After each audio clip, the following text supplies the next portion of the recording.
अस्सलाम वालेकुम मेरे अजीज़ हो, आपका अपना मेज़बान हसन जलाला मेरे यूट्यूब चैनल देखना तो मेरे अजीज़ हो मेरे चैनल को सब्सक्राइब करना मत भूलिए और बेल आइकन को दबाना भी ना भूलें। मेरे अजीज़ हो, जब अल्लाह ताला की ज़ात आपसे नाराज़ होती है तो वो आपको डंडे या तलवार से नहीं मारता। अल्लाह ताला की ज़ात आपको ऐसी सज़ा देती है कि आप किसी या अपनी कौम की नज़रों से गिर जाओ। लेकिन ये उन लोगों के लिए है जिनके अंदर इंसानियत और अपनी इज्जत का एहसास हो। वो लोग जो बग़ैरत और पैसों के पुजारी होते हैं, उनके लिए इसकी कोई अहमियत नहीं है।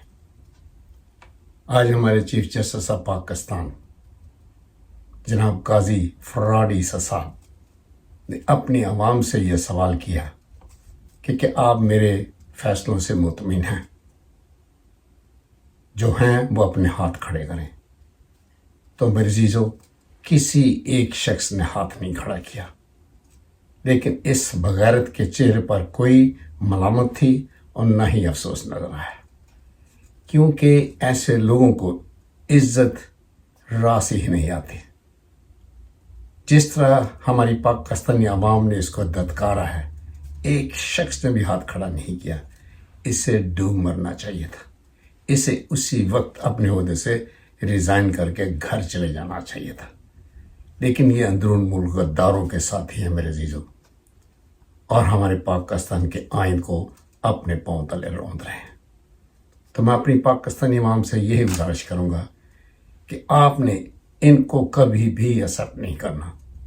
जहाँ कहीं भी मिले, इसको इसके किए कि आपने ज़रूर सज़ा देनी है।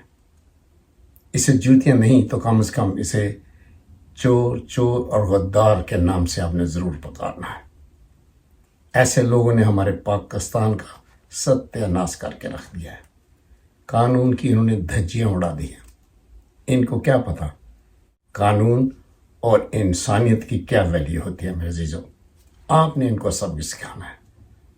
अगर आपने ऐसे लोगों को सबक ना सिखाया, ये वो शख्स है मेरे अज़ीज़ों जो कि ख़ानदानी गद्दार है। इसके बाप ने भी हमारे कायद हज़रत कायद आज़म को धोखा देने की कोशिश की थी। तो गद्दारी हमेशा आपके खून में होती है और ये पैदाशी गद्दार है। आपने इसको जहाँ कहीं भी मिले, इसको ज़रूर सबक सिखाना है। नवाज शरीफ अपना आबाई घर लाहौर को छोड़कर इलेक्शन लड़ने के लिए मानसेरा पहुंच गया है, और इसी तरह इसकी बेटी मरीम नवाज भी लाहौर को छोड़कर उकाड़ा इलेक्शन लड़ने के लिए चली गई है। और फिर मौलाना रिजल जो अपने आप को 5 लाख उलमा का रहबर समझता है, वो भी अपना इलाका छोड़कर पश्तून इलेक्शन लड़ने के लिए पहुंच गया है। तो मैं पश्तून के लोगों को यही कहूँगा कि वक्त आन पहुंचा है। इस मौलाना डील से आपने गिन गिन कर बदले लेने। इसको कोई एक वोट ना दे।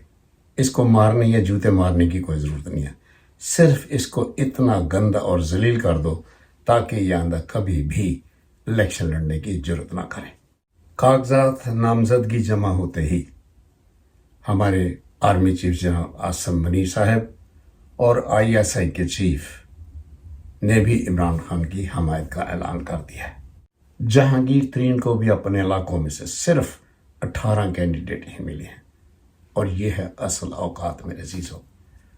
और मेरा ये गेस है कि ये इन 18 में से एक भी सीट जीतने के काबिल नहीं है, और ना ही इंशाल्लाह ये जीतेंगे।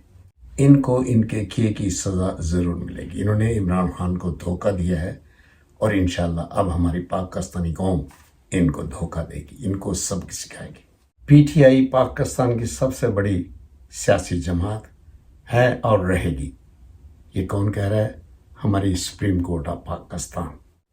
और इसके साथ ही इलेक्शन कमीशन की उल्टी गिनती का आगाज़ हो गया मेरे अज़ीज़ों, और ये राजा सिकंदर मिर्ज़ा को इंशाअल्लाह इसके किए की ज़रूर सज़ा मिलने जा रही है। तो मैं अपनी पाकिस्तानी कौम को फिर एक दफ़ा यही कहूँगा कि तकड़े हो जाओ। वक्त आन पहुँचा है आपकी और पाकिस्तान की जीत का। دنیا میں ملک کیسے ترقی کرتے ہیں؟ جب تک ان کا لیڈر ایماندار اور سچا نہ ہو، محب وطن نہ ہو، وہ کبھی ترقی نہیں کرتے۔ اگر آپ اس میری پکچر کو دیکھیں، جہاں برطانیہ کی کوئین سامان خود باہر لے کر آ رہی ہے، اور ادھر جناب ہمارے ایک کمشنر کو دیکھیے جو اپنی چھتڑی بھی خود نہیں سنبھال سکتا۔ ایسی قومیں کبھی ترقی نہیں کرتی میرے عزیزوں۔ برطانیہ کے کوئین جس نے ساری دنیا پر حکومت کی ہے، جو ایئرپورٹ سے باہر نکل رہی ہے اور اپنا سامان خود باہر لے کر آ رہی ہے، یہ ہوتی ہیں مثالیں، یہ ہوتے ہیں ترقی کرنے کے نشان میرے عزیزوں۔ میں امید کرتا ہوں کہ ہمارے بھی سیاستدان میری اس ویڈیو کو دیکھ کر ضرور سبق سیکھیں گے اور اپنے پاکستان کے ساتھ محب وطنی کا اظہار بھی کریں گے، اور جب بھی MNA یا MPA بن کر آئیں تو وہ بالکل اسی طرح احساس کریں کہ وہ ایک ڈیوٹی دینے آئے ہیں اور انہوں نے پاکستان اور پاکستانی عوام کو سرو کرنا ہے، نہ کہ ان کو غلام بنا کر ان پر تشدد اور ان پر جناب حکومت کرنی ہے۔ یہی فرق ہے۔ ہماری یورپین کنٹری کیوں ترقی کر رہی ہے میرے عزیزوں؟ اپنے ملک کے کبھی بھی وہ اخلاق کوئی فیصلہ نہیں لیتے، اور ہر شخص اپنے قانون اور آئین کے تحت اپنی ڈیوٹی سر انجام دیتا ہے۔ تو اس کے ساتھ میرے پاکستانی بہنوں اور بھائیوں، میں آپ کی دعاؤں سے آپ سے اجازت چاہوں گا۔ عمران خان زندہ باد، پاکستان پائندہ باد۔ Thank you.